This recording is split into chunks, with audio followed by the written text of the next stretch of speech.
Welcome back to Straight Facts. I'm joined by the Don. But Sam is here with me today. How are you, mates? How are you, mate? I'm good. I'm feeling good. It's been an Arsenal meltdown the last 24 hours. Feeling good because I've won 2 games in a row, 3 games in a row, actually, which is like a streak for me this season. So, yeah, I'm happy to be here. Thanks for having me, as always. And straight facts, let me just say this to the couple of United fans that are upset before we even start. They say Hussam doesn't do facts, Hussam doesn't Jed does. Everything I say is facts. I hold my hand up. Sometimes I'm an asshole, so my delivery is a little bit annoying, but it's factual most of the time.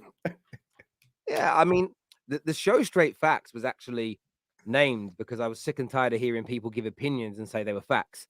So it's almost the name of the channel is a little bit of a dig at people that do that. It's actually not meant to be. It's an opinion-based show, but we call it Straight Facts as a little bit of a dig. And I'm seeing a lot of people write R.I.P. Jerry Springer. Oh, he's passed away.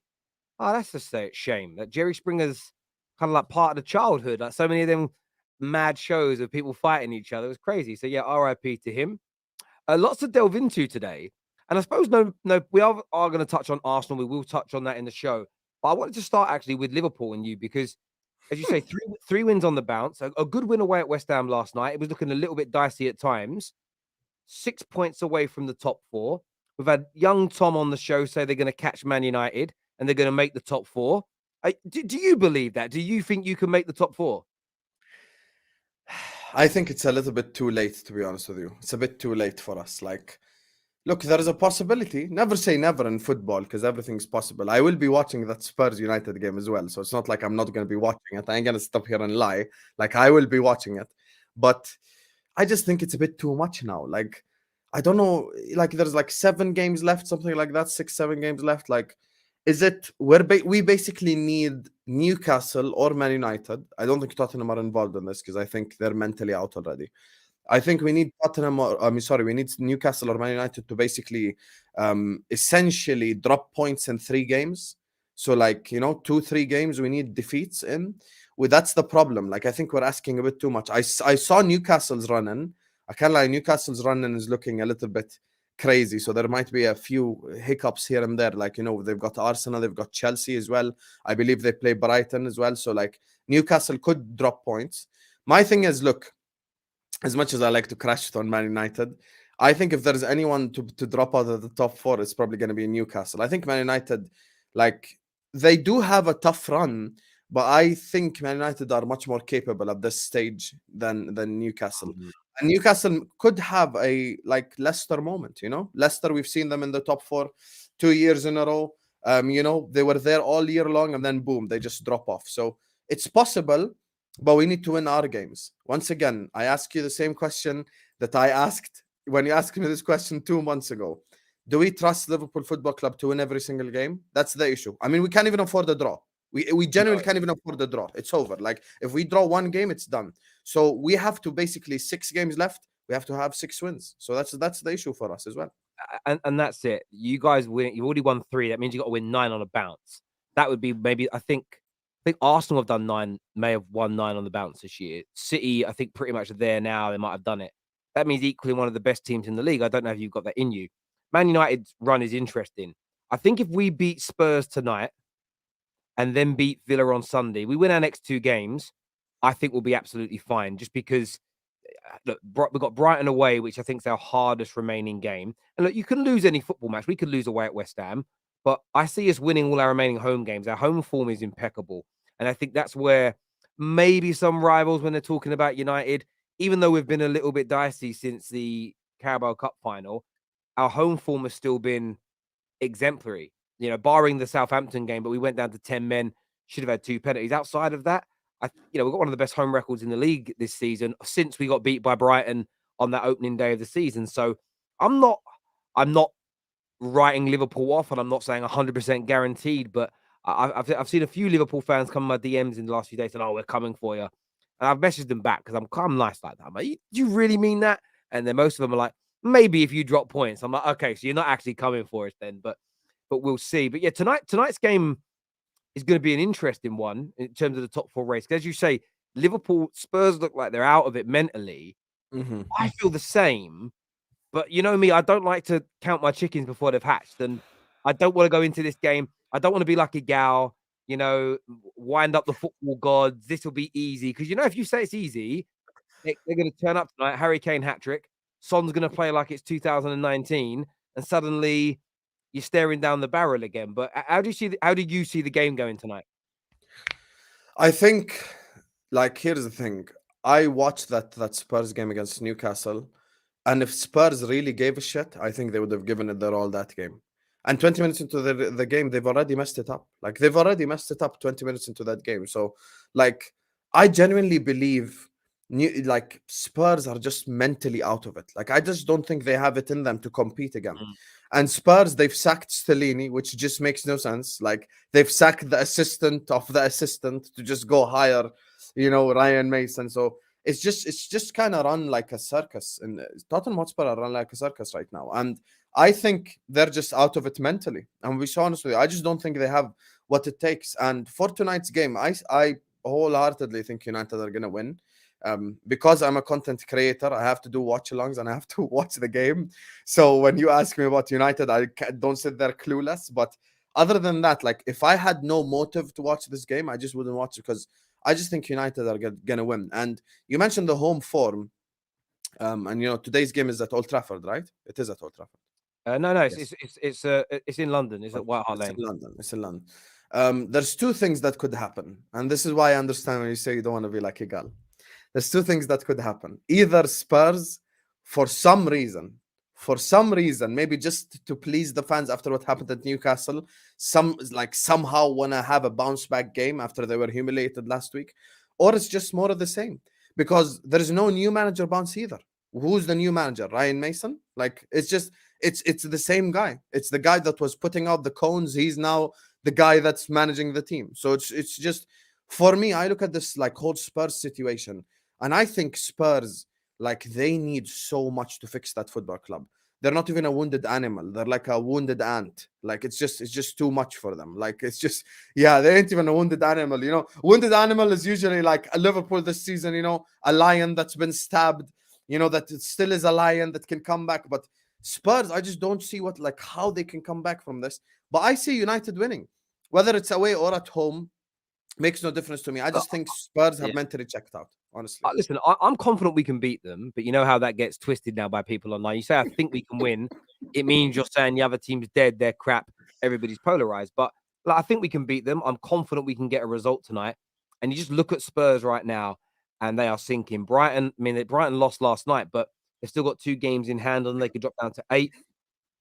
Spurs were looked at as a shoo-in for top 4 not that long ago. I remember doing a top 6 show in January and saying to both George and Patrick that were on the show, United were probably about 6th or 7th, doing okay, winning games. I said, do you think United can make top 4? And it wasn't even a maybe or I don't think so. Before I finished the question, it was no. Straight point blank. And to see where Tottenham are now, the drop off from them, and I get they've sacked their manager, they kept his assistant, he's now sacked. As far as I'm aware, reading the newspapers, they're no closer to another manager. They have no idea what they're doing next year. At least Chelsea, who of course we'll move on to soon, have got to a point where we all know it's going to be Mauricio Pochettino. Most people would say with the young squad they've got, that kind of makes sense. With Spurs right now, with the ascendancy of Newcastle, you guys are going to bounce back next year. You may not win the league, but you'll bounce back in terms of top 4. You're only 2 or 3 additional wins away from being in it this year. You're not far away, really, 100%. Points-wise. I even think Chelsea will be a potential threat for top 4 again next year, but I'm just not sure about Tottenham, especially if Harry Kane leaves, which this is such a beautiful game because Erik ten Hag is obsessed with him, according to all reports. And I almost want us to use this game as listen, Harry, come join us next year. Because listen, looking at Man City at the moment, every team needs a Mo Salah or a Harry Kane, a prolific person. I know Rashford's scoring goals this year, but I want to add somebody else to that mix because at the end of the day, I don't know if Rashford will score as many goals again next year. He's only got 15 in the league, which is a good number for an inside forward, but we need a striker that can pick up 20, 25 goals to be able to compete next year. So, yeah, I mean, Spurs are in a little bit of disarray, but I'm confident we can beat them. And I think if we win tonight, I think we'll beat Villa are good, but we're better than them at home. win our next 2 games. I think that will pretty much secure top 4. And then I really want us to just try our best to get back into our best form before that FA Cup final, because that FA Cup final is going to be hard, because City are ridiculous right now. They're ridiculously good. So, yeah, it's going to be an interesting one tonight. Nigel here says Spurs' major problem is Spurs. They have a massive inferiority complex. They don't believe they're ever going to be good enough. Do you believe it is mental with Spurs? Do you think it's in Tottenham's head? 100%.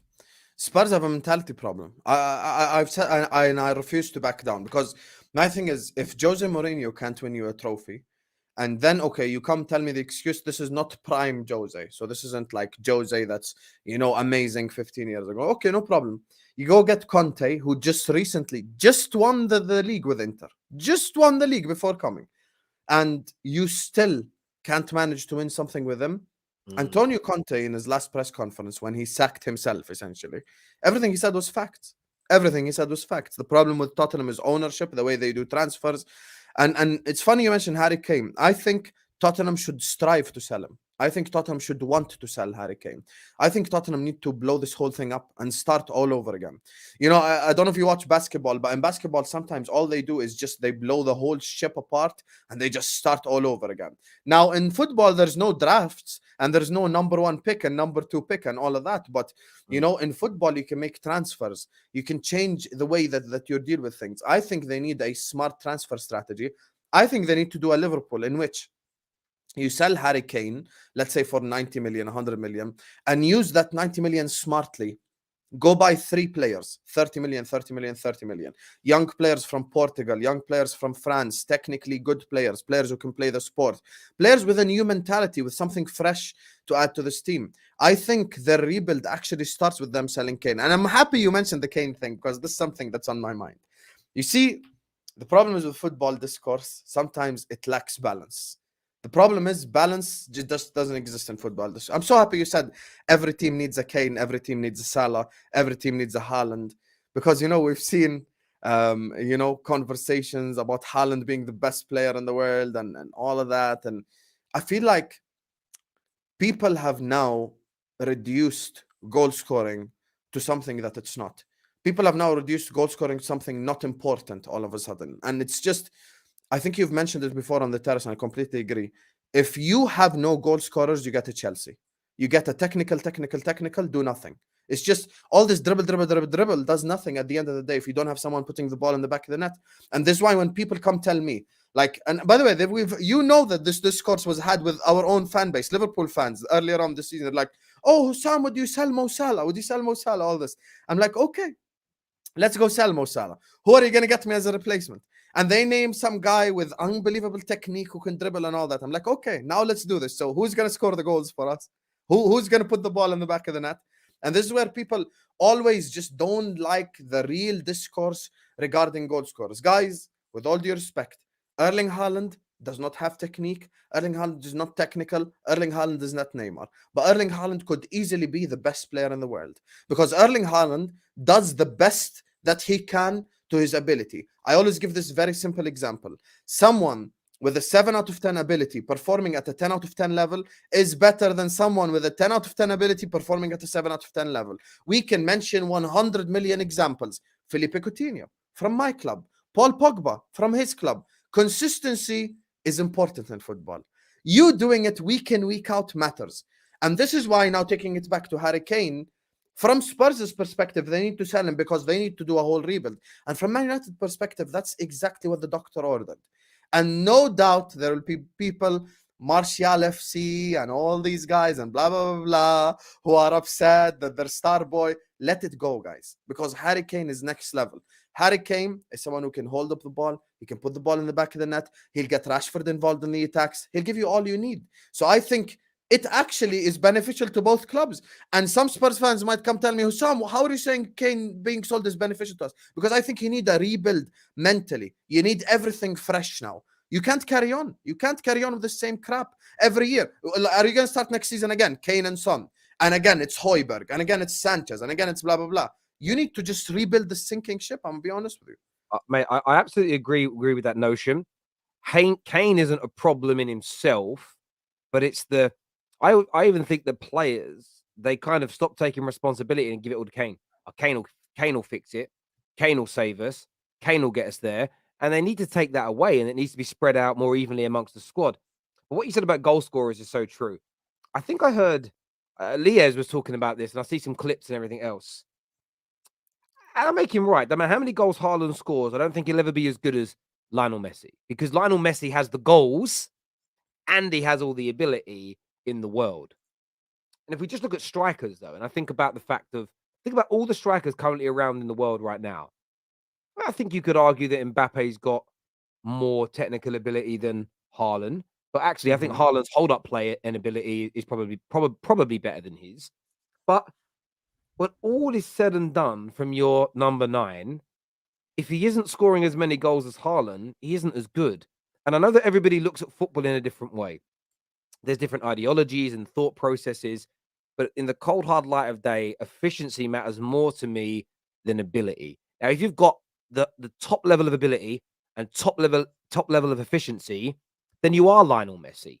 Then you are, when he was in his peak, R9 and Ronaldinho, these players. But Haaland can be the best player in the world. There's no doubt about it in my mind.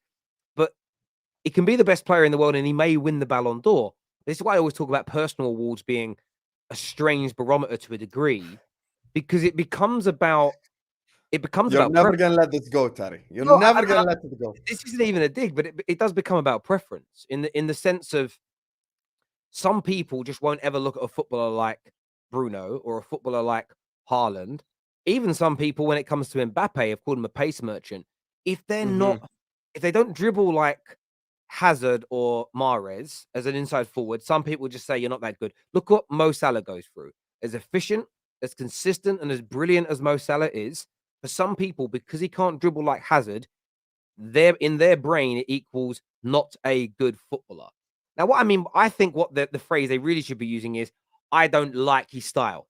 So, it's, for instance, I don't like... Yes. I don't listen to opera. But if I made a statement that Luciano Pavarotti was a bad singer, that's an incorrect statement. My opinion on liking that genre doesn't negate the brilliance of Pavarotti. If someone doesn't like rap and hip hop, that doesn't make Jay-Z a bad artist. And that's what happens too much in football now. They see something that isn't their preference and they go, not a baller, not a good... I think they confuse aesthetically pleasing for actual ability of a player. Yeah, no, that's where, for me, I totally they just agree. do too much. I totally agree. And I look at Haaland's numbers.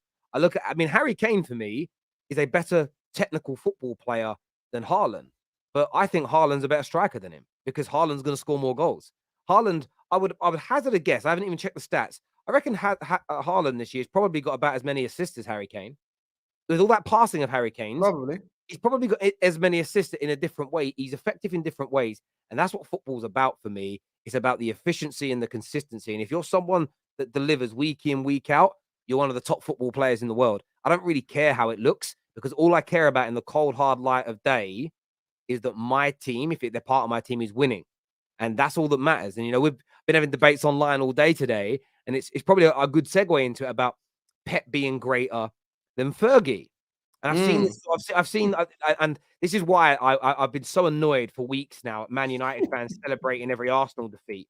Not because wanting Arsenal to win or City to win changes what happens in reality. I'm not stupid, but it was a celebrating of it. And then I see articles today come out saying that, is Pep the greatest manager in Premier League history above Fergie? Which for me, I think is a premature statement. I don't think it's impossible for him to surpass him. And then you start to see goalposts being moved again. I'm like, well, one's won 13 Prems, one has won 4 as of now, maybe 5 by the end of this season. They're like, yeah, but he's won 5 in his first 7 years in the Prem. And I'm like, okay, but Fergie had to build Man United from the doldrums to get to that winning point. And then people are like, yeah, but it isn't about the amount you win, Terry. It's about how you win them. And I'm like, okay, so by that logic, a team could have 3 Champions Leagues, but because they won them in a better style than Liverpool, we've got 6, they're officially more successful in Europe than Liverpool? You see what I mean by foul logic? When you start moving the goalpost to fit your favorite people in as number 1 everywhere. I also had an Arsenal fan say to me, no, because Pep is the GOAT overall, he's the Premier League GOAT. And I went, okay, if we accept that logic, that means Cristiano Ronaldo replaces Thierry Henry as the Premier League GOAT, right? Because Cristiano Ronaldo officially is the greatest player to ever have played in the Premier League, because he's considered by many in the top 2, 3, between the number 1 and number 5 in the world ever. And the other 4 ain't played it. No, you can't do it with players, only managers. Right. So you're going to bend and choose. That's the problem when everything is judged on my preference and what I want versus having consistency of opinion. And I did want to ask you the question. Do you think Pep has overtaken Sir Alex as the GOAT of the Premier League? You know what it is? I'm going to be honest and see Man United fans going to be surprised by my response. I'm not going to defend Ferguson too much because I hated that man my whole life. But you know me, I don't use trophies to compare individuals except if they're managers. I think if you're managers, you must use trophies because you are actually in control of 90% of what goes on the pitch. Now, is Pep Guardiola the greatest Premier League manager? No. Is he even the greatest manager? No. Because for me, toughness matters. How tough was the thing that you accomplished also matters. We cannot sit up here and equate league titles, equate Champions Leagues. This is the same conversation, Terry, that me and you had with Chelsea fans, not this time last year, probably January of last year when they were doing the whole Tuchel versus Klopp thing. And they were bringing up league titles from PSG, for example. Now, once again, let's look at Pep Guardiola, even if we look at him as a manager of a whole before we even move into the Premier League. Winning the Bundesliga with Bayern Munich. Is that really a tough feat to because I can bring up managers like Robert Kovac, like Felix Magath, who won Bundesligas with Bayern Munich. If you have a monopoly over the whole league, now I'm not disrespecting the likes of La Liga, I'm not disrespecting the likes of maybe the Italian league, maybe when Juve was there, like 1-9 in a row, okay, fair enough, Conte broke that. But when you're looking at the Bundesliga, I'm sorry, a team has just won the Bundesliga 10 years in a row. That is not just a monopoly, that's even worse than that.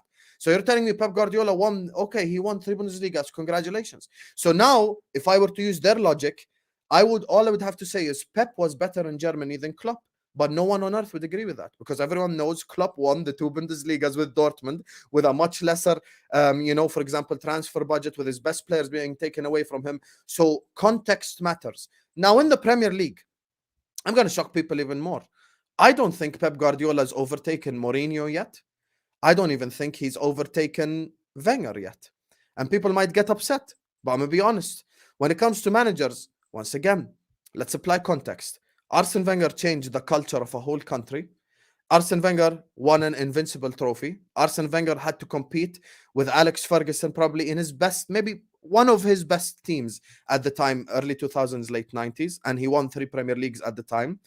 Jose Mourinho, now I know we've spoken on spend and stuff like that, so I cannot be a hypocrite to myself, but Jose Mourinho won Chelsea their first league title in 55 years. Also, that is further context to the matter. Jose Mourinho came in as a young manager, inexperienced, from Porto, came in and done what he's done. So for me, Pep Guardiola, let him overtake first Wenger, let him overtake first Mourinho, and then we'll get to Ferguson.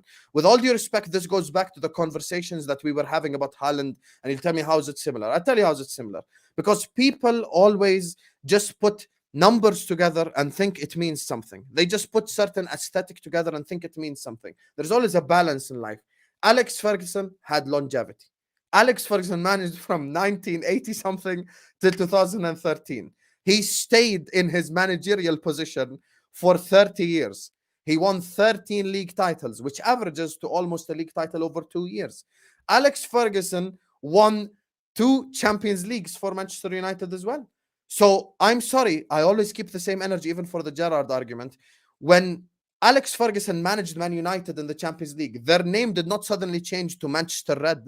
They were representing the Premier League. They were Premier League winners at the time for most of the time. And they were representing Manchester United in the Champions League, and he had 2. Now, Pep Guardiola is having also further context, just to crash on Pep even furthermore. Pep Guardiola's competition. Let's look at it in a realistic sense. Pep Guardiola, over the last 6 years, when he was ready to win the league, I'm not counting his first season. Let's push that to the side because I think it's unfair. He just came in, so I'm going to give him leeway. After that, he was competing against Jurgen Klopp's Liverpool, who spends less money than certain championship clubs. And I'm not saying this, we should be spending more money and we should be more ruthless and we should be winning more Premier League. So we have ourselves to blame, but that's the real context of the matter. So, and then after that, now he's competing with a young Arsenal side. He's competing with a young Arsenal side filled with kids. Alex Ferguson had to beat Wenger. He had to beat Mourinho. He had to beat the great Newcastle teams of the 90s. He had to beat Blackburn. He had to beat Liverpool with Graham Souness, who ruined our whole club. But he had to beat all these clubs.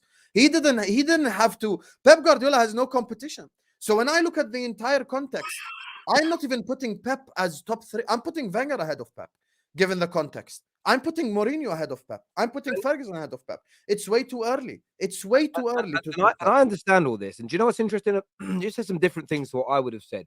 But there's all these things that get labeled. Well, Fergie was a massive spender. Well, this is an article from 2013 from TalkSport. This was published in February 2013, so before Fergie retired. Shows the top 10 spenders in the Premier League during Fergie's time. Sunderland number 10, Everton, Villa, Newcastle there number 7. They've always spent big. Arsenal number 6. In 5th place, Tottenham there. You can see it, right? £619 million they spent. Man United were only the 4-5 spenders. There's only 50 million difference between what Tottenham spent in Fergie's era and what Man United spent. Liverpool spent, look at the difference. Liverpool spent over £50 million more than Man United in the Premier League era till Fergie retired. City spent 100 and how many hundred more? About 80 million more. And Chelsea, you could see at that point, had spent 1.3, just over £1 billion they had spent. And the reason that I bring that up and say that it's relevant is he wasn't always the biggest spender like people make out. I've heard people say today he just wouldn't be able to compete with this Pep team. Well, you've just already pointed out he competed with the great Liverpool team of the early 90s. He knocked away Blackburn when they had their money. He knocked away Newcastle. He knocked away Wenger. He beat Jose. And then I hear things like the points total, Terry, the points total. And listen, the points total now is brilliant. But this is, and I get this from younger fans. Younger fans won't understand because you didn't live it. It's a lived experience, right? I can read Oliver Twist, but it doesn't mean I know what it's like to be an orphan. I can research World War II, what the Blitz in London was like, but I don't know what it's really like. I visited Qatar for 2.5 weeks. I don't know what it's like to be a Qatari because I visited there. Same as young people now don't know what football was like back in my day, and I don't know what it was like back in the 70s. But I went back and looked at something today because people talk about Fergie didn't innovate football. Fergie didn't influence football in the way Pep has, and it's a lie. Fergie was using false nines before the word false nine existed. He used to do it with Ryan Giggs, he used to do it with Paul Scholes. I went and found a game, actually, 3-3 at Anfield, Liverpool versus Man United, and this was in 1994, in the second season of the Premier League. Do you know what was different in those days, which is why I don't take points totals as the ultimate barometer for why football's better now than it was then? There was only 3 substitutes back then, and one of them was a goalkeeper. So you go back only 20 years ago in football, and you only had 2 outfield subs on the pitch. You had thinner squads. So how are those squads meant to get to 100 points when you've got the rotation that's in the game now?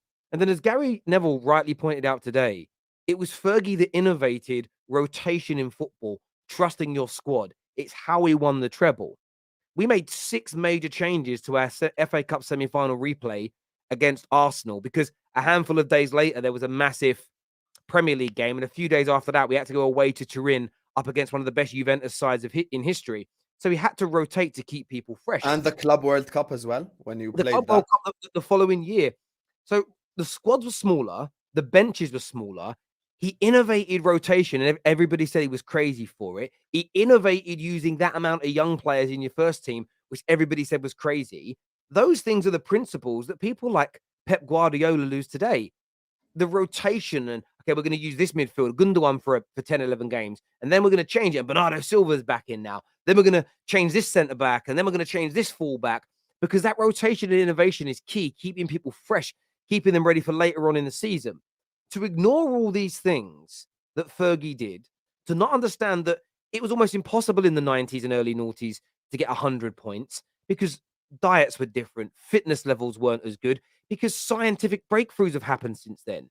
You know, if you put Anthony Joshua in the ring now with a heavyweight from the 60s, Anthony Joshua would kill him. his fitness levels and his power and strength now because of sports science they would destroy those people.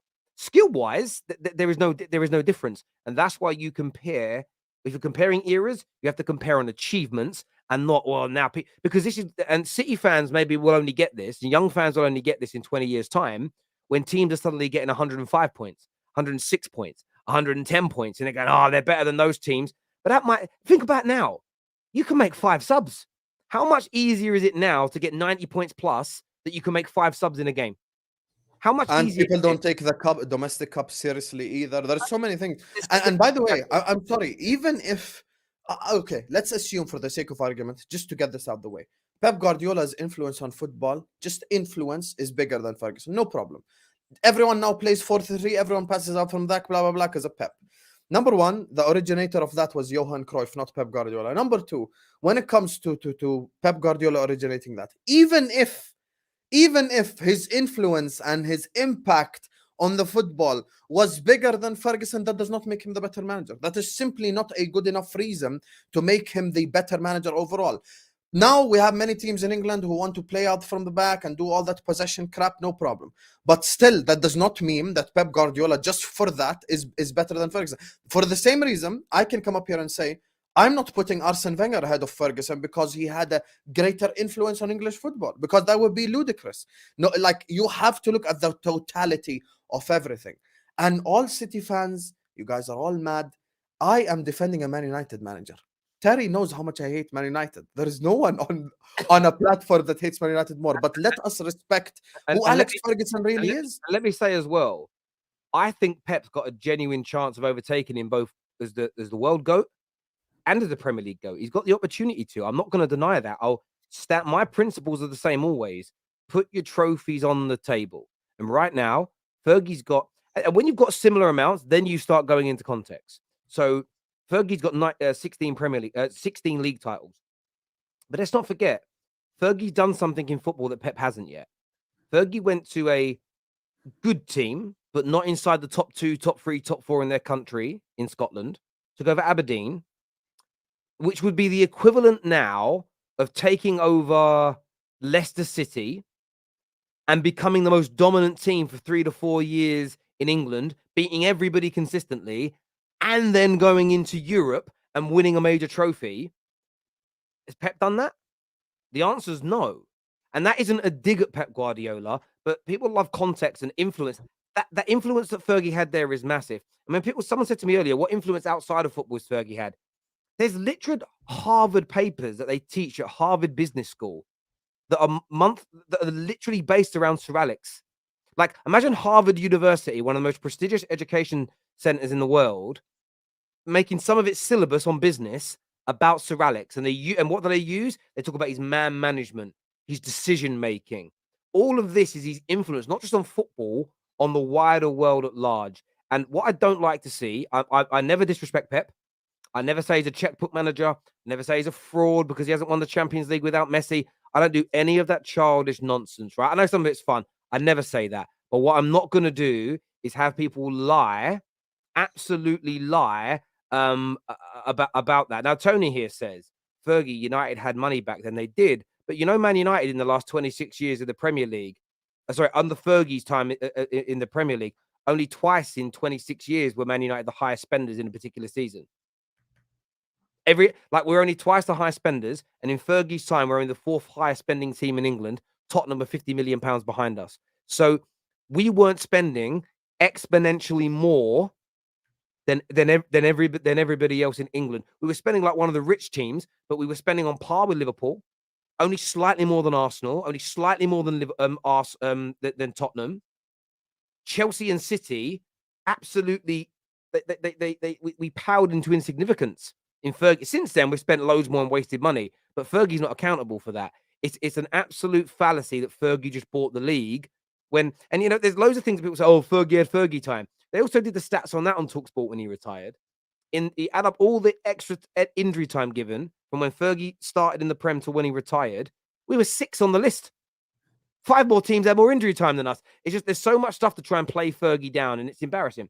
Arsenal's okay. We'll come back to Arsenal a little bit later in the show, Debbie. When we're talking about that. And as I say, for me, I respect Pep Guardiola profusely. Do I you think have him over Wenger and Mourinho right now? I have him. I do have him over Mourinho and Wenger because I think what he has done in this 7 years has been amazing. The fact he's done 2 doubles, like back to back, like leagues. He's going to do a three-peat now, which only him and Fergie have got. He did the domestic treble, and I'm someone that cares about not just what you do in the premise, what you do in the other competitions surrounding it. You know, multiple trophy-winning seasons. If he adds that Champions League as well, that's another notch. Because only how many managers have won leagues and Premier Leagues you've had Klopp's done it. He's won a Prem and a Champions League here. Fergie's done it, and he'd be only the third manager ever to do that. And because I do put him just ahead of those guys now, in terms of what he's done and what he's achieved. I think what the Centurions did, by the way, is brilliant. However, like I put it into context. You know, someone said to me that you can't say that it's better than things. I can't look. 100-meter sprinters typically, not every year, but typically over time have got faster. Why? Because diet's better. You learn stuff from the previous generation and you kind of add to it. You know, they always, my history teacher said this to me when I was a kid, that every generation stands upon the shoulders of giants. So I'm not saying Pep's had it easier, but think about all the things that Pep's helped discover. But he has had it easier though. That's why I'm actually shocked you have him over Wenger. Yeah, I mean, I just look at achievement. Degree of difficulty against Ferguson, he won 3. Maybe, yeah, but this guy's about to move on to 5 plus domestic cup dominance, and I think they're going to win. Do you know what, mate? You got an argument with Wenger, but I do feel like this year they're winning the chat. Maybe in my head, I've already given them the Champions League and the three-peat, so I'm just like, yeah, it's kind of done. If that Madrid are knocking them out, you'll see. Oh, mate, I hope they do because I don't want this treble to happen for so many reasons. I want to go to some of these super chats here. On spending list, what about the value of money? Even though Rio was 20 million, then it was more valuable than 50 million David Luiz in 2012. Your thoughts? Yes, but then you add inflation to everybody spending, and it's equal, isn't it? So if Tottenham spent 620 million between 92 and 2013, and we spent 670 million. Add the inflation, but then you've got to add inflation to everybody else. It changes nothing. You know, we did spend big on certain players, and no doubt about it. But this lie that Man United spent exponentially more than everybody else just isn't true. It's never been this. It never existed. Sam, what would Pep have to do to surpass Wenger and Mourinho? For me, he's second behind Fergie. He went back to back more than once. First to complete a domestic treble and won the league with record points. So what do you need to do for you to surpass them? But once again, this is where context matters. And we were just speaking about this earlier on. Back like when Wenger was a manager, everyone took the FA Cup and the Carling Cup a lot more seriously. People just don't, the clubs don't take it as serious right now. They really don't. You have Spurs fans that I speak to that have not seen a single trophy their whole life, that they're like, a Carabao Cup doesn't change anything for us. Like, it's just this whole thing. We are equating things of 2023 to things of 2002. That is where I have a problem with this whole discourse. In 2002, winning the FA Cup was a lot more major because everyone gave a shit. Everyone played their first team. Everyone cared. Now it's the opposite. Now, if I see a Liverpool, even myself as a fan, if I see Liverpool against Wolves in the FA Cup 5th round, I'm like, Klopp, rotate. Just play 11 subs. I have bigger fish to fry. No, sorry, Arsenal fans, but I have bigger fish to fry. So, like, this is my thing. Like, we have to contextualize it. So, to surpass Wenger, I think if he won the UCL, then I'm putting him ahead of Wenger possibly and Mourinho. But if he doesn't win the UCL, then given the context, we have to look at who's competing with them, what's going on next season, who's there in a title race. So, like, if next year he wins the Premier League and Newcastle is his competition, are we going to sit up here and go like, oh, Pep Guardiola, he won the Premier League again? No, what a great manager. He beat Newcastle to the Premier League title. Like, it matters. Bro, who you're fighting with matters. Who you're fighting with matters. If I take it all the way to UFC, I hear that, mate. I do hear you on that because there was heavyweight champions in an era where there wasn't very many good heavyweight champions. You're not going to be rated the same. You're not going to be rated the same as a Muhammad Ali. There's no doubt. But that's also why I look at our football clubs as being a problem because you were on par with City, and then FSG didn't, and maybe a bit of your manager didn't invest right. And this is why I look at Man United now. We get Qatari owners in, clear the debt.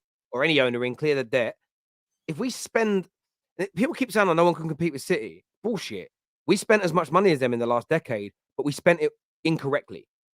Liverpool got to the same level as City, but their owners failed to invest. If Arsenal this summer, I'm just going to throw out names of players, if they went out this summer and signed Guardiola, Caicedo. yeah, Caicedo, Guardiola, Rafinha, just say those three players as an example, and Osimhen, right? I'm just going to throw those names out there. They've done 350 million on those players. They are going to another. They're going to another level next year. It's City can be competed with because all our clubs are owned by billionaires that can invest the same amount of money as them. It's whether our clubs are willing to spend the money, and then you've got to have the right manager and the right recruitment team to make sure you're spending it correctly. If you do that, as far as I'm concerned, you can compete. I don't like this notion of like, we can't do it. Recruitment is important as well. You have to spend smart. You have to spend smart. Absolutely. Even you look at a few City signings like Ake and Akanji and stuff. Not all of them cost money, but they spend smartly. That's where everyone needs to improve. Everyone needs to improve. Totally agree. Tyrone here, back to Tottenham, says club is toxic at the moment. It will only get worse. This ownership are clearly the problem. I agree with Dom that they need to restart. Most of these players are spineless. They couldn't beat Sheffield United, mate. Listen. I'm at a point now where I don't even want to laugh at Tottenham because it's like kicking a child, you know. And I know that sounds horrible, but it's how I feel. I can't even read that. Betrazy says Haaland 7 assists, Kane 2. Yeah, wow. Haaland top 6 in assists. There we go. I didn't even know that stat, but again, I've got a great eye test, so I knew that he'd done something along those lines because I watched the games. Liverpool have had a better season than Arsenal. We won a cup, Community Shield. Facts is what Sean says there. Sean, lose a few battles to win the overall war. Community Shield is not a trophy, my guy. Let's not go there. Let's not go there. My guy Kay here says, Dom Hassam on Straight Facts. I will be there no matter what. Love that, my friend. Love that. Premier League GOAT equals Fergie. Overall GOAT, Pep. And listen, I think that's fair. Says who? Who says overall GOAT is Pep? I think that's his opinion. Right. But again, I can accept people saying that he's the overall GOAT. I actually can accept it. But equally, I can then accept that makes him the Premier League GOAT. But I want that same energy, and that means Cristiano Ronaldo has got to be crowned as the Premier League GOAT, and I want that as well. That's just people just shove that in our face. I'm gonna be honest with you. Like it's just like it's factual. I don't like I just straight facts. I don't like it. Yeah. Big up Hassam, bro. Invincibles over Centurions is what my guy has got to say here. Any other questions? We'll always prioritize those super chats. We'll put our member chats up as and when we can as well. The disrespect the FA Cup gets now is mad. It's true. It does. It does. And I think fans have got to own that and bring it back to its former powers. But even us, by the way, we can't even us, like even me last year, I won the Carabao Cup and FA Cup. I called this season a failure. It's true. Bro, do you know what's better? We need to get better at that, I think, as fans. But even and just celebrate it more and push it more. But I see it on match reactions. Even when it's big teams playing each other, if it's an FA Cup game, we get a third, sometimes 2/3 less the viewers because people don't care. And I'm like, well, I blame the dads because my dad, and I not just that, it could be mums, whoever introduced you to football. My dad just taught us neither. The FA Cup is everything. And FA Cup Saturdays for me as a kid, you get up in the morning, me and my brothers, my dad get out for breakfast. We might be going to a game if it weren't a team because we all supported different teams. Could be we're going to watch a lower level team playing it. We'd get up and have breakfast. We'd get home and watch Grandstand. We'd be watching the results.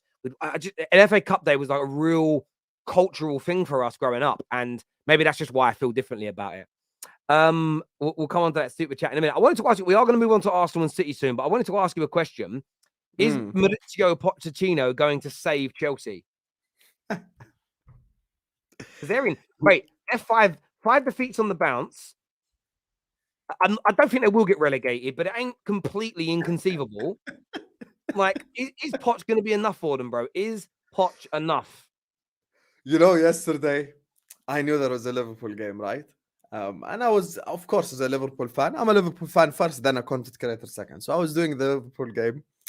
And when I was doing the Liverpool game, the chat is like, oh, it's 1-0 to Brentford. I'm like, who are Brentford playing?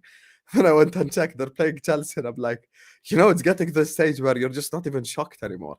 If If this was Terry asking me this question in August, there would be an element of shock in it. Like, ooh, Sam, Brentford beat Chelsea. Shit.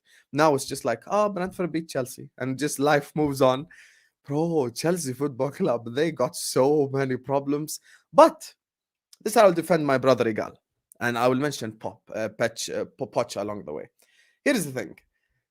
Lewis got onto Igal for the whole Todd Bowley stuff. But Igal is spot on. Todd Bowley's approach on the pitch is ludicrous. The way they sign players is ludicrous. The way they are not doing any, subtraction is ludicrous.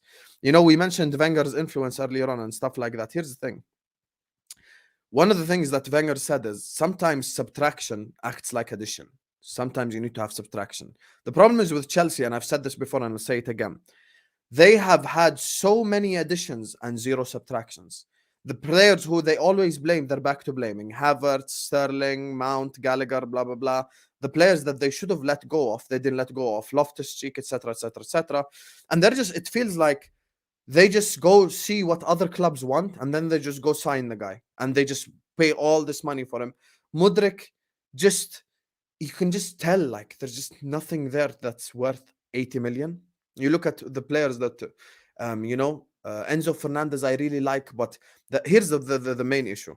You basically bought 15 new players, and I checked this. I think it's either 12 or 15. 15 new players. All of these players now have to adapt to a new country, adapt to a new Premier League, adapt to a new language, adapt to a new city to live in, and they've got to adapt to teammates. When you do addition in football, you have to do addition slowly. Now, Hussam thinks that Liverpool need to sell 10 players. I am well aware that if I sell 10 players in one transfer window, I'm screwed. So I'm not trying to sell all 10 of them at once. I want to sell 5 and then 5. Bring people in, have people of experience from in there before. But Chelsea don't have that. Who's there as a leader who's been there for a long time, maybe besides an Espilicueta? They've got their best player is injury prone all the time in Reece James. Mauricio Pochettino is about to enter, and people might not like this, is about to enter an even tougher job than at Tottenham Hotspur when he first started. I think his job at Chelsea is now more difficult than Tottenham. And I'll tell you why. Expectation and fan base. Chelsea, and I'm not saying this is a bad thing, this is just how they've been hardwired. Chelsea Football Club don't have any sort of romantic, loving relationship with any of their managers. They really don't. Because they've been built that way. Carlo Ancelotti won the double, got sacked in the tunnel at Everton. Jose Mourinho, their most successful manager, got sacked twice. They just don't have that relationship with the manager where they're willing to give him time. So now the challenge is actually the fan base more than anything else. Because the Chelsea fan base are probably the quickest to turn on a manager. They turn on a manager this quick.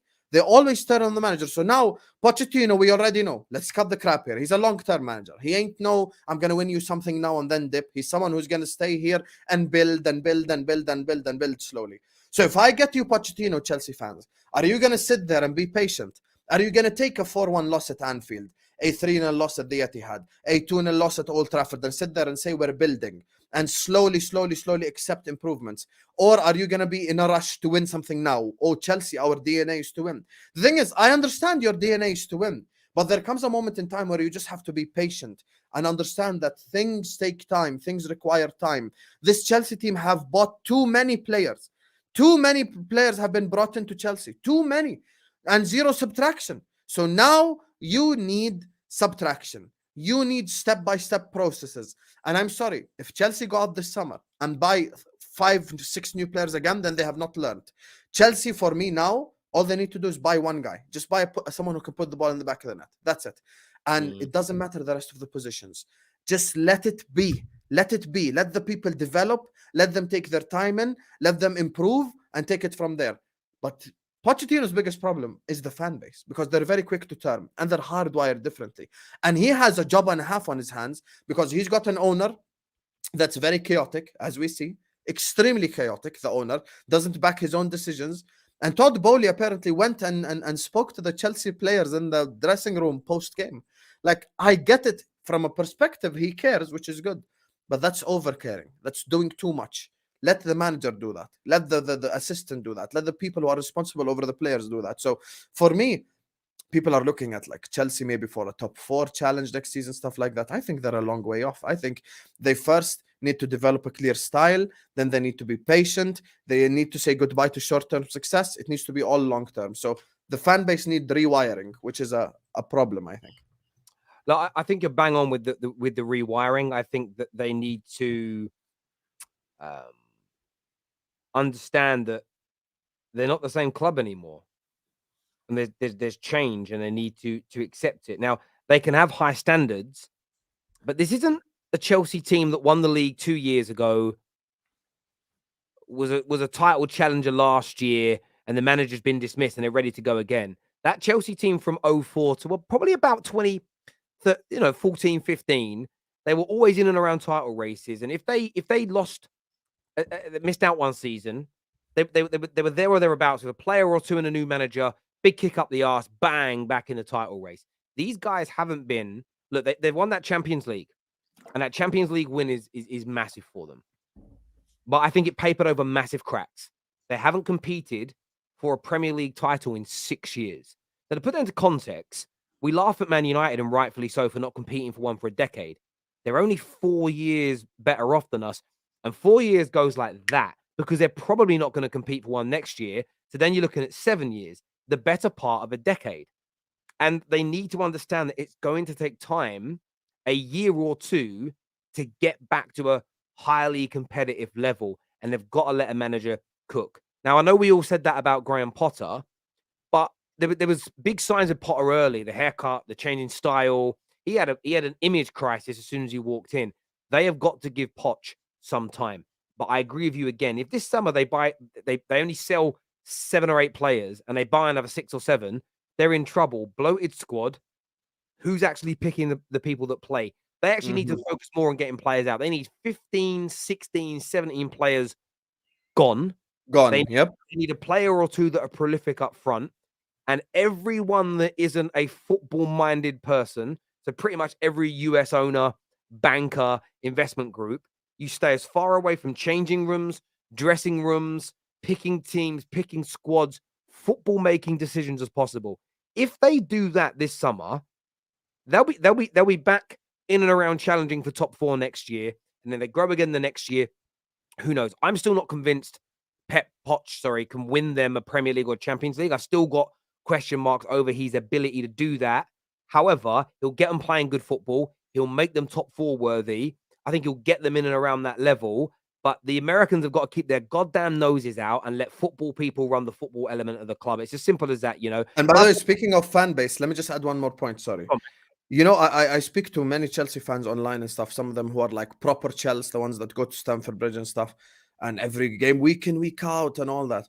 Thing is, many of them are not accepting Poch because he's former Spurs. There's a group of Chelsea fans who are like full on proper Chelsea who go the game and all that, who just not accepting Poch, just not accepting because he's former Spurs as well. So there's another hurdle for him to undo as well. So it is just, but I'm glad we agree on the subtraction thing. They need to sell 15 before they bring in one. Like they need a whole lot of selling first before they even get like anyone in. I'm gonna be honest with you. They do. I mean, they've got a number of very good players there. They've just got to get it working. And I think that they'll be surprised next year, like some Man United fans were.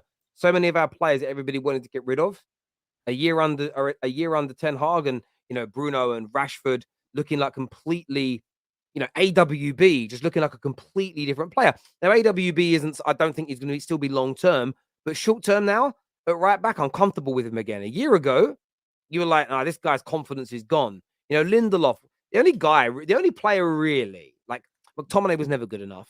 The only guy really who I don't think, there's 2 players really that haven't pushed on this year that have played, that I think have had enough games, and that's been Maguire and Sancho. The rest of them have at least got back to a decent level by their ability standard, if that makes sense. But there's a lot of players, Mudryk, Enzo, even Raheem Sterling. He's probably going to leave.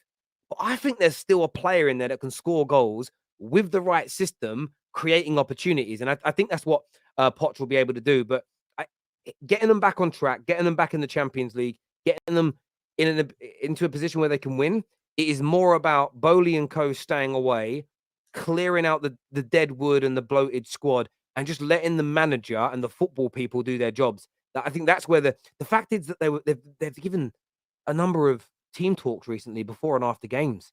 What are you doing? That's wild. That's Like wild. the owner can go in after a massive result. You know, you ever see that? I think it was him. I don't know what sport it was in, where you had that old white dude kind of coming into the dressing room dancing like this. Yes. Like it's great on those If situations. they won a trophy and it's a celebration. Like, Yeah. You go in that regard. Like I kind of get annoyed that our owners are not around enough, but I don't want them involved at all. Like there's being around and then there's being involved, and I think there's two very different things. And yeah, it's undermining for the managers to say the least. Some super chats here. First one says Chelsea fans were patient with Potter, but there's a difference between progress and just straight out being 11th. And of course, again, I don't think we need to be polarized with this. If Poch comes in 20, 25 games into the season, you're sitting in 14th and you're not winning games. That isn't about being patient. That's going, damn, you're in difficulties here. Also, half the players that should have left were under Tuchel's reign, and Tuchel didn't want to sell any of them. That's why it was a mess. That's why it was a mess, because you did the whole can I just say something to Go on, this mate. guy? Go on. Here's my thing. Even Potter, right?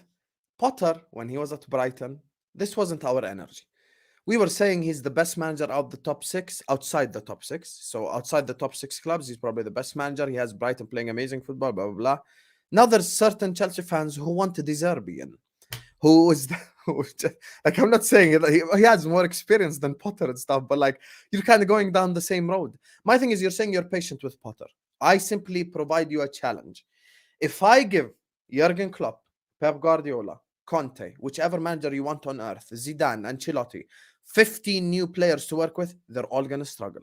Every single one of them is going to struggle. Now, they will struggle to different extents. Maybe Pep would be 4th, not 11th. Maybe Klopp would be 6th, not 11th. I understand that. However, we go back to it. When I give you that many players to work with, you are going to struggle, because every single one of them is adapting to a new team, to a new culture, to a new country, to a new league, to a new pace of play, to everything is new to them. But you're asking 15 people to adapt at once. This is why you should have done it slower. 4 players, 5 players, you 4 adapt, take your time, etc. And the others, we've been here, done that. So we're gonna just play our system. Now, Potter, they might have been right to sack him 100%. But don't think that Pochettino suddenly is gonna transform you into like Brazil 1974. He's gonna take time as well. And I wouldn't go as far as saying 14th, but you might be 25 games into the season, sat there in 8th, maybe sat there in 7th. You know, so it's not like you're going to be unbelievably great and you're going to win Premier Leagues. And this is, the point that I was making earlier on. You need to rewire. If you want Pochettino, you need to rewire. Because now you can't go from, I'm a Chelsea fan, I'm supposed to win stuff every year. No. Now you go from, I'm a Chelsea fan, I'm supposed to win stuff every year, to now I have a long-term project that I need to get behind, which is 2 totally different fan base approaches. So this is what I'm telling you, you need rewiring. Like, you need to look in the mirror and say, how can I change as a fan? That's what you need to do. I hear you on that. Debbie here says, Man United fans are angry with the Gunners for not halting City's treble, and now it falls to them to stop them. No pressure. Yeah, I'm not angry with Arsenal in any capacity. I'm angry at my club for allowing.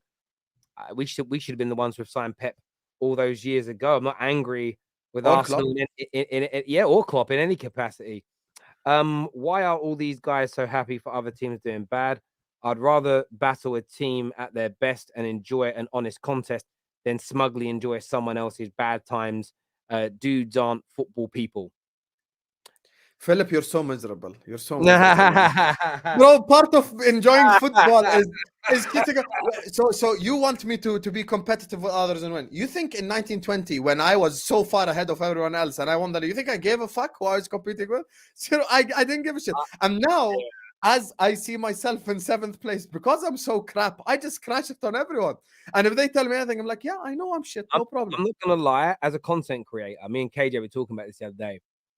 Like, throughout because Liverpool season dropped off early, because Chelsea's early, Spurs fans, like, their fans are so turned off, it's hard to like make content for them, because they're all just a few Chelsea fans messaging me going, bruv, once the summer comes, I'll start watching again, but I just can't, it hurts me too much. So I kind of like all the teams to be in a race for something, because it keeps the fans engaged, it makes the shows amazing, there's more chat, there's more opinions. Even getting people to come on shows from certain fan bases is a myth these days, because they're like, oh, bro, I don't want it. I look at it from a different angle to feel, but 110%. No, but people throughout history been enjoying people's downfall. It's normal, bro. Let us have fun. I Let me have fun. enjoy people's football downfall. I never celebrate someone's life downfall. It's why I'm not Yeah, a real big fan football, of. of course. I Football, yeah. I'm always very careful when I say this. I'm not a fan of cancel culture in an extreme sense. Some people, like R. Kelly, kind of deserve it. You know what I'm saying? But you know, we saw what people were trying to do to Troops last night, and Troops has addressed it perfectly Ah, today. Like, I sort of saw that video, and my first thought was, I never met his lady wife, but I've seen like them around each other. They rip into each other like that when it comes to football. One's Arsenal, one's Tottenham. I kind of get that when you see it again, an out of context clip can look however you want to make it look. But I saw it and thought, if you know those two, 18 years together, wonderful marriage, them and the relationship they have with each other and their kids is beautiful. I've seen it, I've witnessed it. It's like, no, don't be saying that. You don't know what you're talking about. And that's what I mean by like cancel culture is toxic. And that's when I don't prey upon people's downfall. Football, yes, yes. every time I do. It's lazy to label Chelsea fans impatient with Potter. He won 2 games in 16. None of your club fans would take that form. Please have perspective and balance, is what DJ says. I'm not calling your fan base impatient with Potter. I'm saying the approach was wrong to begin with. You gave him 15 new players. That's the problem. That has been my issue from the beginning. All I'm saying is, if you gave Pep 15 new players, it would take him time, bro. Like there was a question at the start of the season whether Haaland is slowing City down or whatever, and that was just two new guys. Whether it was wrong to sell Jesus and Zinchenko. So what I'm saying is, you don't make that many additions. That many additions equals any manager struggles, and I've given you. I've said, here's the thing: some managers will struggle more than others. Potter won 2 and 16. Maybe Pep would have won 8 and 16, 7 and 16, but they would have all struggled in a different manner because you've got 15 new guys who all need to get used to a league, to a country, to a city, to everything. So all of these things matter, you guys. You cannot buy 15. Okay, I'll use myself as an example so you don't get emotionally invested, DJ. DJ, I'm a Liverpool fan. I need a rebuild. I need new players. I want to win the Premier League next season. I look at this team. I would happily sell 10 players right now. If I was in charge, I'd happily sell 10 players. But I won't do that because I need the players to remain and I need a few players in. So we do it step by step. Meaning this summer, I'm going to rebuild my midfield and I'm going to buy a center back. Maybe next summer, I'll buy that backup forward and that backup right back or whatever. You need to do things step by step. Cannot do it all at once and then crash it on all of them. Because now you're going to tell me, Madueke, Mudrik, Enzo, we can keep going through the list. Are they all shit players? No, they're not. But they're all not performing because it's taking them time. So now you will see with Poch, he's going to do better than Potter, but don't expect to be great. That's all I'm saying. I understand that. Nabil here says, Sam, where is that Qatar flag? And where's Jude? That Qatar flag is gone. And your own fan base might be removing it soon with the whole Jim article stuff.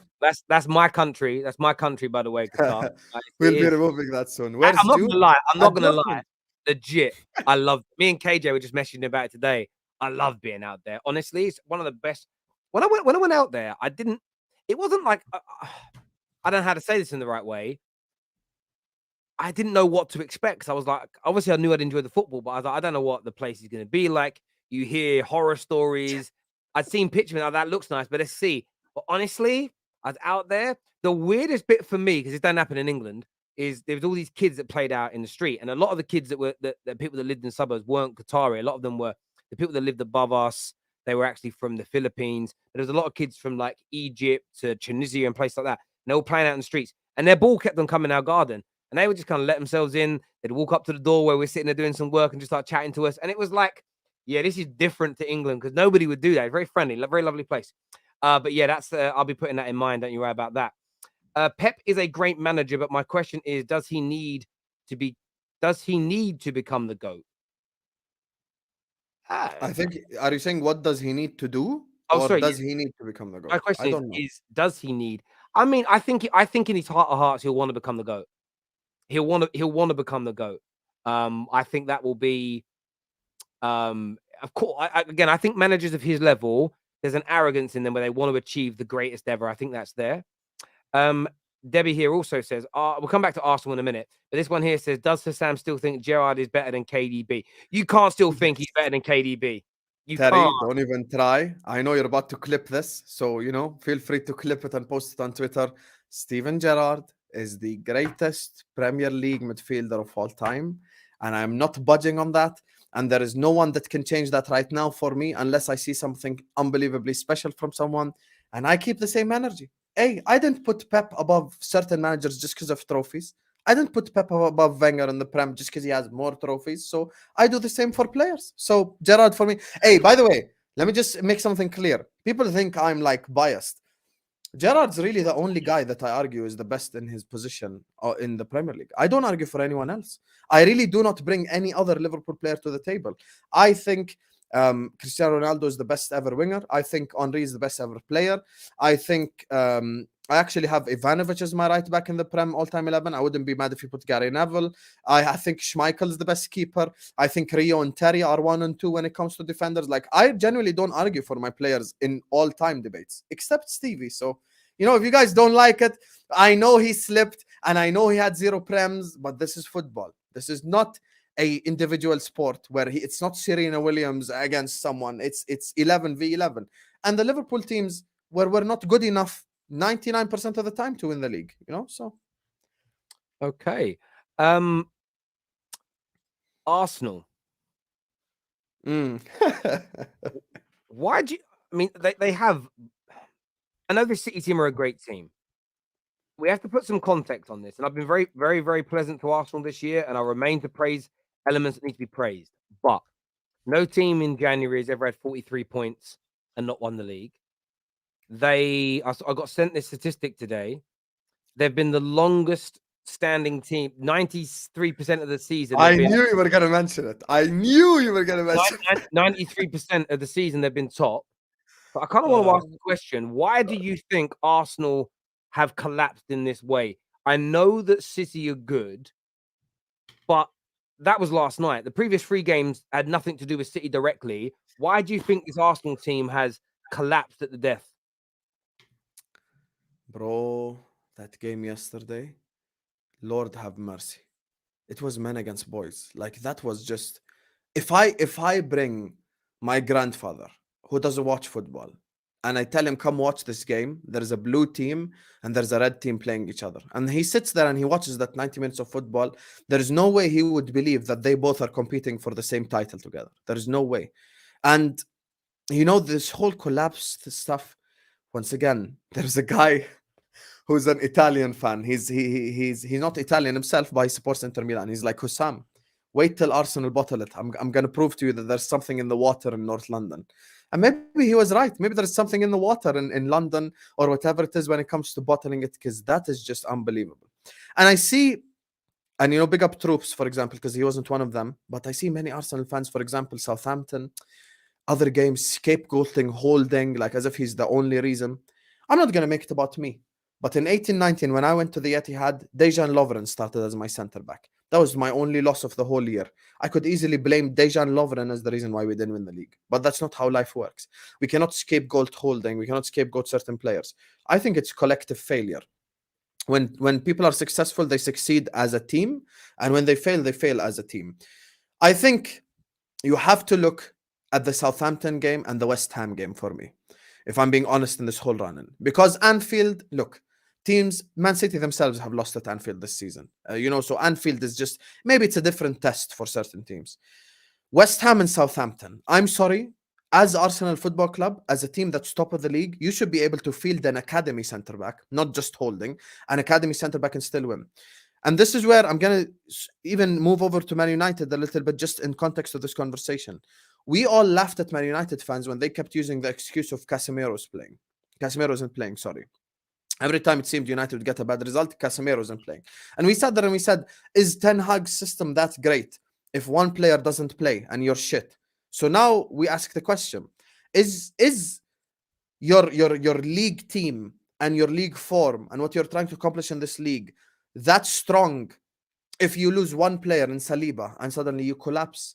So this is my thing, like including holding as part of the scapegoat is a problem. Because now I look at the last 3 games. Partey has underperformed massively. Bukayo Saka has underperformed massively and missed the penalty against West Ham as well, which could have given you 3 points. You look at The left back Zinchenko underperformed massively to the utmost degree. You've got players, Gabriel Jesus, Southampton. The last 15 minutes of that game, Gabriel Jesus was pathetic. Instead of attempting to shoot at the goal in the penalty box when he had the ball, he was trying so hard to win a penalty. Shoot at the goal, my brother. Shoot at the goal. Instead of trying to attempt to win a penalty that much. His mentality, I thought Jesus and Zinchenko were meant to be the leaders. I see Jesus crying twice. I see Zinchenko trying to rally the troops, but no one's listening anymore. It feels like it's just a mental collapse from this whole team. And that's because they're young. They're inexperienced, and this comes with youth. But here's the problem now. They are, and I knew Terry was gonna mention this. They are the longest ever top of the league team ever. 93%. When you say 93%, that is a long ass time. Like think about it this way. It's 27th April. There's only 1 month of Premier League football left. That's it. 27th April, you guys, today. 27th April. Today is 27th April. And just now, Arsenal have surrendered their lead of the Premier League title. I'm sorry, whatever excuse you have, it's not acceptable. And also, furthermore, if your excuse is going to be squad and starting 11 and blah, blah, blah, you've been knocked out of the Europa League, you've been knocked out of the Carabao Cup, you've been knocked out of the FA Cup. So we can't use that as an excuse either. Essentially, for the last month and a little bit, you've been playing one game a week. 18-19, for example, I could have used that excuse for the league because I had a Champions League to play and I got to the final. And maybe, okay, City had a stronger squad, so they could rotate a bit more. Even non-Liverpool fans like a Terry would understand it because we went on to win the UCL. Maybe our squad isn't as strong. We needed a bit of additions and we'll win it again, blah, blah, blah. People would understand. But now, when you've been knocked out of all competitions and you screw up the way that you do, for me, I'm not even looking at the City game. I'll tell you what, I have a problem with the City game. I look at West Ham and Southampton. This is my problem with the City game. There's losing and then there's humiliation. There's a way to lose. And people sometimes don't like that because they go like, 0 points, blah, blah, blah, and they just want to equate it. But let's be real. There's losing and then there's disgracing yourself. When I was in a title race with Man City, I drew their 2-2, I drew their 1-1, and I lost their 2-1. That 2-1 game in 18-19, no one's going to come up here and say Liverpool were humiliated against Man City. No, we actually showed up ourselves. We played good football. Yesterday, I'm looking at the game and I'm like, bro, this is like City against Crystal Palace. This is City against Leeds. This is City against Leicester. There's no difference. The only difference is they're wearing red and they're a big team from London. That's the only difference. But the performance was pathetic on the football pitch. And you're lucky, by the way, that it even ended 4-1. Erling Haaland himself could have scored like 5 goals yesterday. This could have easily been 6-1, 7-1, 8-1. So you should count yourself lucky to lose out like that. And the mental collapse from the team, the mental collapse is the problem. I'm much more worried if a team mentally collapses than they just lose the league, and it just happens and they lose by a point or goal difference or blah, blah, blah. And I see certain Arsenal fans talking about, the Man United meltdown or the Newcastle meltdown or the Liverpool meltdown in 18-19. But once again, context matters. If I am top of the league for 93% of said league, I have to win it. I'm sorry, I have to win it. There's literally like fucking 5 games left, and now you're going to be second? Come on, it's unacceptable, and it's a collapse, and it's a mental collapse. And the players are to blame, and Arteta is to blame. Everyone is to blame. As a team, they have failed. That's just the truth. Mate, 100%. I think I kind of get why they would have a Pop Holding. He's not very good. I get that. Makes complete and utter sense to me. No doubt about it whatsoever. But I was thinking back to a few experiences in my life. One, when I used to fight, points fighting in sport karate, in kickboxing. And I thought I was fighting a really good guy. David Elms was his name. And I remember going into quarterfinals to get into the semi-finals, which means I'd have been guaranteed a place on the plane to go to the World Championships in this department. And I was like, basically the way it works is you fought for like 3 minutes and one with the most points, a bit like Karate Kid, at the end of 3 minutes, you win, right? Or if you get to 10 points clear at any point. I went 4-0 up. I then went 5-0 up. And we were about halfway through. And I made the biggest mistake of my life. I started thinking, first of all, I thought I've done it. Then I started going, oh my God, I can't believe it.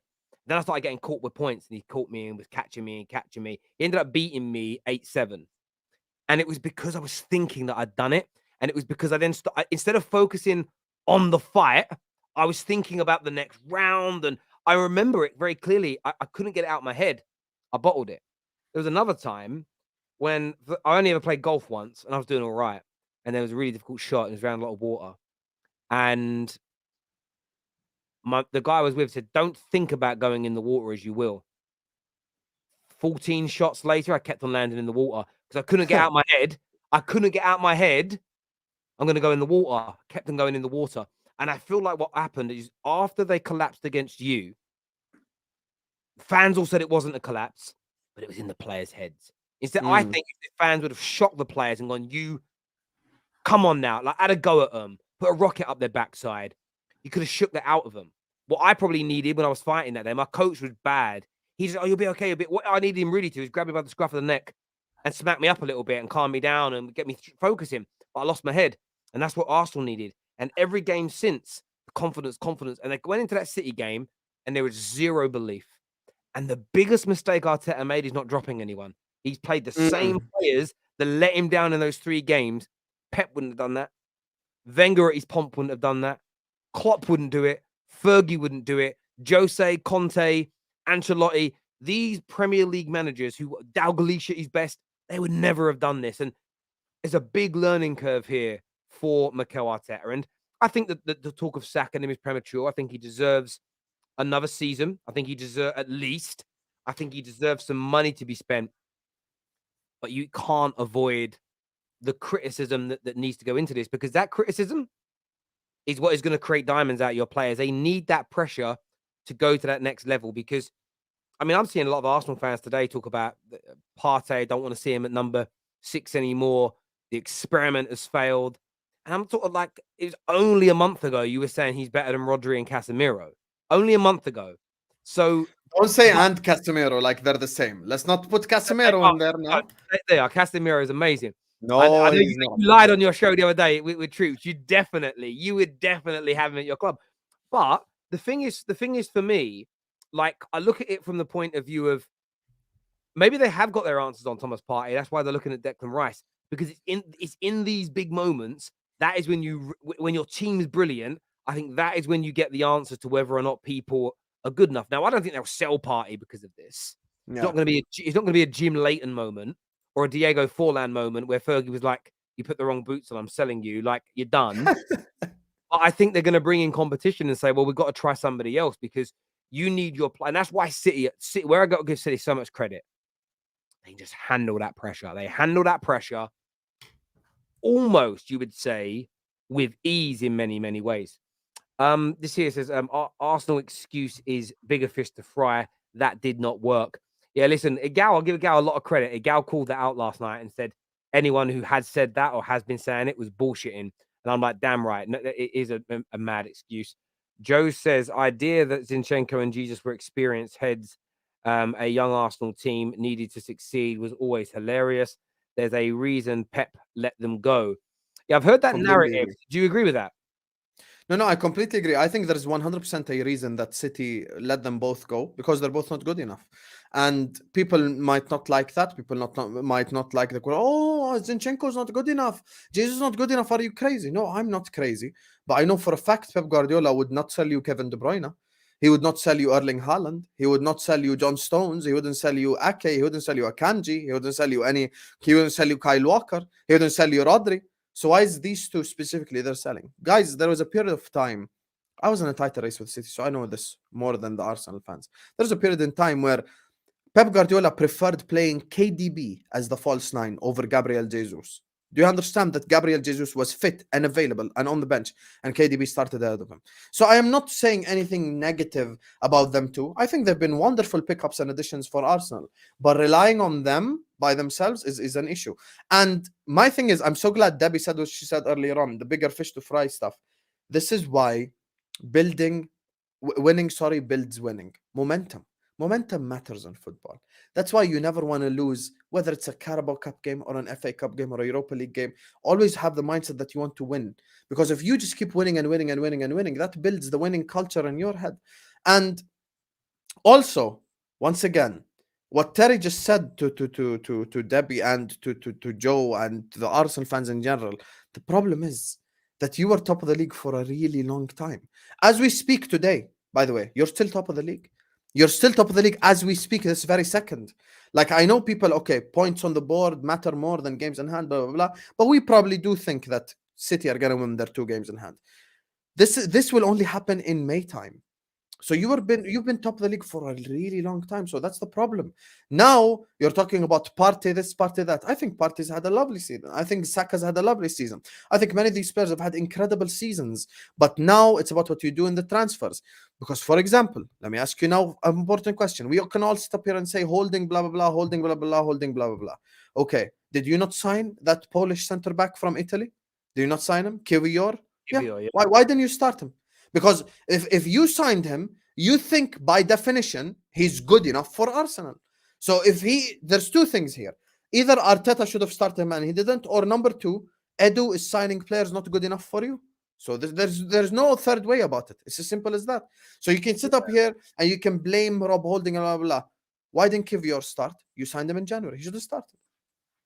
Mate, there were lots of there's some different things that could have definitely have been done by Arsenal. The great question here from Nigel, who says, should we judge Arsenal on 38 games at the season end and not their last 3 or 4 games? I think there's a bit of there's both. I mean, they've overachieved this year based on preseason expectations. No one thought they'd make top 4, or very few people, and they did. So well done for that. But I think it's impossible to ignore this collapse now.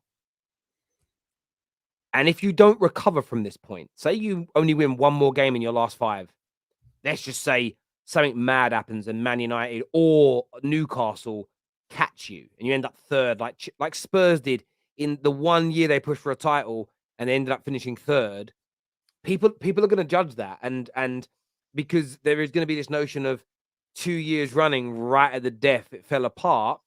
What that will do, and this is where Arteta's got to get it right next year, that pressure will build even in your dressing room at the same stage of the season the next year. It's in the back of the minds.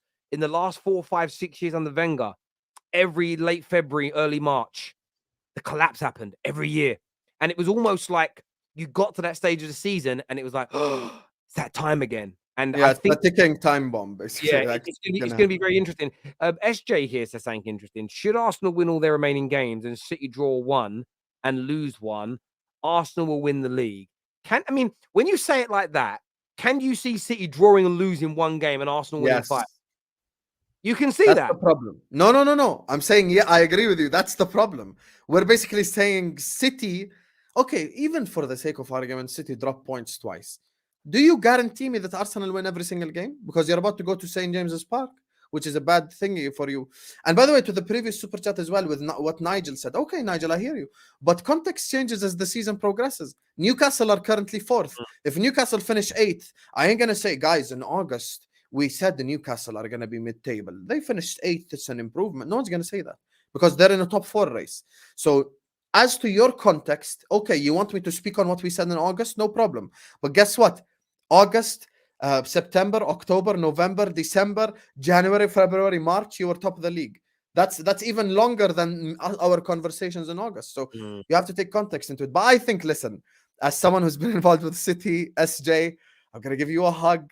I'm going to tell you it's all going to be okay because it's all over, my brother. Don't expect City to drop points. Well, I'll say this.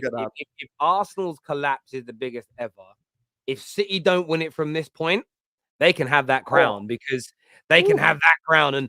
And they should be winning it from here. But yeah, when you look, do you know what's mad when you look at that list as well? Arsenal are the top 3 teams on that list. I can't lie, Arsenal are just Tottenham Hotspur with FA Cups. They're actually 4 of the top 5 teams in that space. You know what I mean? It's crazy. And it's funny, Terry, keep this up for a second. You see that 5th one, Arsenal 13-14. You know, I always tell people, because see, earlier on you were spot on when you said when you lived it, it's different. In 13-14, it's remembered for the slip and the Liverpool collapse. But Arsenal came to Anfield, they were 8 points top of the league, by the way. They were clear top of the league. And they lost 5-1 that day as well. Yeah, it's crazy when you actually look back. People forget that history. But again, people don't even forget. I was chatting to some kid today, told me he was 18. I was like, you won't even remember that season because you were like 8, 9. Like, you ain't going to have a memory that's clear on that. It's such a long time ago now, really. Tahir says that City can rotate in every game. This gives competition to every player in City. No one is guaranteed any position. Fight for it. And exactly. And that rotation was the influence of what manager? Fergie. So there's his influence on the game. You've said it there, Tahir. We get it. We get it in there. Guna Duke says, I don't disagree with your comments. I am wary of some fans overreacting as well as being too giddy. But can Arteta, the team, learn and grow next season? The foundation is there, but they can. This is the thing. I understand people saying I don't think he can, but there is also a notion that they can turn this round. And I think you throw in, and I just named some players earlier. You signed Victor Osimhen, Declan Rice, Caicedo, and Guardiola. And I'm just naming those players because of their quality. You might find a cheaper alternative of same quality that happens, right? You sign 4 players like that and add them to this squad, 2 or 3 leave. You can win the league next year. You can do it. A year more experience. I think what you have to do is take other competitions more seriously. I think Arsenal were better when they were playing 2 games a week. The rhythm is there. The rhythm is there. And it makes you better. For a lot of people have said to me this year, I'll tell you, what if Man United burn out at the end of the season? Are you going to be annoyed that your manager went for all the trophies? No, because they'll learn from that. And next year they'll be more accustomed to They'll do it again better. Yeah, they can do it. So yeah, I'm not going to have the same energy for Man United and not have the same energy for Arsenal, because as much as I shouldn't, because I'm a Man United fan, I just can't do that bias shit. I just find it so. Harry, do you think now, because you mentioned like the transfers, do you think, are you basically saying this is like their Alisson and Van Dijk transfer window? This is like where they've got to go get world-class players. Yes, they've got to go out. And by the way, I think Declan Rice is of that top class to world class category. I watched him against you guys last night, and he couldn't do it by himself. He was so good, and I think, and it's funny now that more clubs, now that Liverpool are actually linked to him and Arsenal are actually linked to him, everybody's like, oh, I see the quality in him now. I'm like, yeah, of course you do, because he ain't just linked to Chelsea. Abdul here says, what Man City are doing to this league is disgusting. They took half. But again, do you know what's crazy, Abdul? You're young. Man United, they're if they win this year, they've won 5 in 7 years under Pep. In the first 7 years of the Premier League, Man United won 5. We then went on to do a 3-peat with a treble. What you're seeing now from City is what Manchester United did from 1992 to about 2002, 2003. That was our dominance. And unless you're in your mid-30s and older now, you don't remember that. I'm not saying it's like better or worse, but this is not abnormal to me. By the way, Liverpool did this throughout the whole of the 70s and 80s. This has happened in England before. This isn't a new thing. It really isn't. The difference now, why they're getting more points than ever, is because they've got bigger and deeper squads that can make up to 5 subs in a game. Listen, give Liverpool credit. When Liverpool were doing this, there was no fucking subs. There wasn't even yellow cards. Your squad had about 15 people in it. So imagine then winning. I swear you're only allowed 1 sub as well, even in the 80s that became the rule. Only 1 sub, I think, was the rule. And people didn't rotate at all. It was the same team and every you week. still played about the same amount of games. This is why when people go, oh, it's better now than it was then. You could argue it's easier now. You could argue, and back then they used to get two points for a win, not even 3. So exactly. that's another thing. So it was much harder to win a league title. Context matters, people. Context matters. Stop putting that bald-headed, you know what, ahead of certain matches. Chill. But there we go.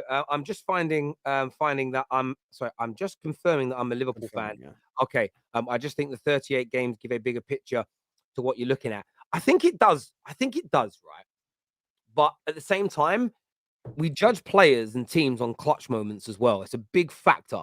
How do you handle those high pressure situations? Because if Ole Gunnar Solskjaer was as good in the crunch games as he was in a lot of others, he might even be the manager still. If he won some of those finals and semi-finals, in some of those big Premier League games, it would have been the difference between moving towards a title race or confirming top 4 easy. I don't think he'd have been slagged off. The biggest thing that Ole got criticised for was nearly always choking in the big games. And I think that it does hold weight, Nigel, for me. It does hold a lot of weight. This super chat here from P says, I'm all for Arteta, but I'm not a big fan of crashing out of cup competitions. If we don't win silverware before the end of next season, he gets sacked for me. would be 4 seasons without a trophy. And that's also what you got to look at. You're big Arsenal, and sometimes Arsenal fans think you're trying to make you turn on their manager and things like this. But for me, I sort of look at it from the perspective of I look at it from the perspective of your Arsenal, and if you're not winning trophies, you got to find the right manager. And if somebody else isn't like right now, Luis Enrique and Ancelotti are probably going to be available in the summer. I don't think it's the right time to sack Arteta. But say you fast forward a year and there's a world-class or a top-class manager available, you go another year without winning, you don't challenge for the title, gotta go and get the manager. You've got to do it for me. You really, really do. This here says Arsenal's problem is this: you have all the pieces in place to execute it. Now it's the players' fault, maybe, but have people on top. That all falls on Arteta. Yeah, I think. Look, crashing it on Arteta is nice and everything, but now I think me and Terry are in agreement regarding transfers and the next step they have to take. And this is where you have to stop looking at Arteta and start looking at the likes of Edu and people who make transfer decisions. For me, that I think matters a little bit more right now in the context of things that are going on at Arsenal. Yeah. And the reason I say that is, look, you cannot keep continuing to bring in just young, inexperienced players who are going to develop. With all due respect, you don't have time for that shit. This is why I still remember I came on the terrace and I spoke on Darwin Núñez, and lo and behold, it's May and he's on like 6 goals. And I said, guys, he's going to take time to develop and we don't have time for that crap. We need experience. This is why, Debbie, when it comes to this summer, you go get Osimhen, Champions League experience, goal scorer. The names that Terry mentioned, Gvardiol, centre back, Champions League experience, been there, done that. You need quality with experience now. You don't have time for the young crap. You don't have time for the, oh my God, he's 18, 19, he's going to develop all the shit. You don't have time for that shit. Now you need elevators. You need people who will elevate everyone around them. So for me now, we keep saying Arteta. Now it's on Edu for me. Because now it's this summer. It's do or die this summer, by the way. And Terry's spitting on the whole Enrique thing because Arteta could go one of two routes. And I'll use my own club once again just so people don't get emotionally invested. One of two routes. Either the Rodgers route or the Klopp route. Rodgers failed, but then the year after that, he couldn't recover. He could not recover. So he went from 2nd place, almost winning the league, to 6th. Arteta now could become a Rodgers or a Klopp. He could either go from competing for the title to just having an absolute meltdown, which I don't think will happen if they make the right transfers, or he could become a Klopp and go like, okay, yes, we finished 2nd, but we were top of league for a long ass time. Let's go and win this league. So it really depends on transfers because once again, I say what I always say. There are players that you bring in that elevate everyone around them. We had Matip, we had Gomez, we had Lovren pre-Van Dijk, but then Van Dijk walks in and suddenly the other 3 look like competent defenders because they elevate the ones around them. So this is why I'm telling you, you don't have time for that shit now. You need a world-class midfielder, world-class forward for me, and at least a rotational centre-back so you can't bitch and moan about Rob Holding for another year again. So there's a few pieces you need to edit. And by the way, Terry, I'll ask you one question because I want to hear your perspective on this. There's been Arsenal fans that are crashing it on Ramsdale. I don't know what your thoughts are because some people are saying they need a better keeper. I don't know if you agree with that. Look, he was at fault against Southampton at the beginning of the game. It set the tone. I think a bigger goalkeeper saves that shot from KDB last night. A goalie with longer arms. He's not quite got T-Rex arms, but he hasn't got the longest arms in the world. Maybe, but at the same time, there's been times this year. In fairness, I watch Arsenal games with an Arsenal fan most weeks. when he has the ball at his feet, Jess be screaming. Jess is like, just get rid of it. Like I can tell that Ramsdale makes her nervous, not by what she says, but by her body language and by her like reaction. Does that make sense? I'm the same with David De Gea. The difference is when you take a shot at David De Gea, I'm really confident he's going to save it because again, I think De Gea saves that shot from KDB last night. I think he gets down quick enough, slightly longer arms, saves it. So I don't overly disagree with what they're saying based on the 4th goal as well, straight at him, the Haaland one. Yeah, he's not a bad goalkeeper, but I don't think Aaron Ramsdale's ever going to be world class. And there's probably some goalkeepers. I look at someone this summer, and it won't be City or Liverpool, someone's got to go and get Diego Costa. Someone's got to go and get him because he's of that ilk. And this is what can happen sometimes. We all do this. We get sentimental. I love David De Gea. He won us our last Prem. In our terrible years in the last decade, without him, we'd have dropped even lower. He saved, I think he probably did 4 or 5 seasons on the bounce where he was saving us 15, 16, 17 points a season. Love him for it. But we now need to go to a different level of goalkeeper. I am a little nervous that Costa won't be as good a shot stopper. But do you know what? I do think also if my team keeps improving like they will under Ten Hag, that we're not going to have to keep stopping so many fucking shots. That's also the amount of times he's been called into action in the last decade has been embarrassing for a goal for a team of our level with the amount of money that we spend. But we need to get a goalie that's very good at stopping shots, has few mistakes in him. I mean, he has a few, but doesn't have loads, but can play out from the back. I was watching some balls that Edison was playing last night, and I was jealous. They were long balls, but they were still finding their man. When David De Gea goes long, we've got like a 10% chance of winning that ball. So the amount of times the possessions recycled against us is crazy. And I think Ramsdale's good with his feet. I just don't think he's an elite stop shop. I don't think he's that goalie. Same. By the way, this is what Arsenal fans will do. Of course, he's made the save against Salah. He makes those great saves, but I don't think he's the kind of guy that's going to save you 15, 16, 17 points a season. They need to maybe find someone better. So, yeah, and he's not the type of guy that when you have 75% possession, you concede one chance, he saves it. Because that's what makes a great goalkeeper. Please don't think that Peter Schmeichel and Petr Cech used to save 500 shots a game. They didn't. But in the 73rd minute, when their team conceded the first shot, they saved it. This is what makes them great keepers. I take my mind back, Alisson, 18, 19, 19, 20. I still remember there were genuinely games in which the opposition will have their first chance in the 83rd minute, and he would still save it. Brighton at home, Anfield, we were up by 1 goal.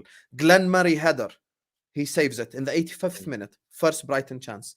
You need someone who has a very high concentration level. So yeah, I think Ramsdale is another one that you must upgrade on. By the way, Ramsdale is good, stroke very good, but I don't think he's ever going to be top class or world class, and I think that's where the fundamental difference comes in. But there we go. Sam, I want to say thank you very much, mate, for coming on and having your say. Viewers, remember, we're still raffling off 2 FA Cup final tickets and £200 spending money. The link is in the live comment section or in the description below. Go and enter now. You've got quite a few days before the draw, but go and get your tickets in now for that draw. I think it happens on the 26th of May. So you get a week's notice essentially before that massive final of first Manchester derby in FA Cup final. We'll obviously talk about that nearer the time. Sam, always a pleasure to speak to you, my friend. All my viewers and super chatters, you're amazing. Until next time, take care. Goodbye. God bless. And we'll see you all again very, very soon.